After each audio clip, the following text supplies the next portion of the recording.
சாமி சிவபெருமான் அப்பர் சுவாமியை செக் பண்ணுறார்.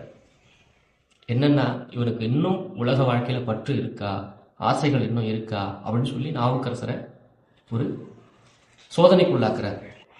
என்னன்னா அவர் உழவாரம் பண்ணும்போது அந்த உழவார கோலால் அப்படி செதுக்கி செதுக்கி இருக்கக்கூடிய புழுக்களையும் அந்த முள்களையும் எல்லாம் சுத்தம் பண்ணும்போது அங்கிருந்து நவரத்தன கற்கள் எல்லாம் நிறைய உடைந்து விழுது.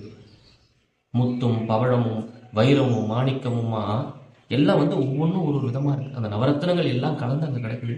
இதெல்லாம் என்ன பண்ணுறது, எடுத்து கண்ணாடியில் அப்படி பார்த்துட்டு எல்லாம் கண்ணாடி கல், இதெல்லாம் எதுக்கு அப்படின்னு சொல்லிட்டு அதன் மேலே, ஆனால் இது இந்த பொருள் தான் தெரிந்தும் அதெல்லாம் நமக்கு உதவாது, நம்ம இது எதுக்கு இது நமக்கு எல்லாம் அப்படின்னு சொல்லிட்டு என்ன பண்ணுறாரு, எல்லாத்தையும் அள்ளி குப்பை மாதிரி விசிறாரு. அள்ளி தூக்கி போட்டுட்டு, எனக்கு இந்த எல்லா நவரத்னங்களையும் விட உயர்வாக இருக்கக்கூடிய எம்பெருமான் சிவபெருமான் தான் எனக்கு தேவை, வேற எதுவும் எனக்கு தேவையில்லை, வேற எந்த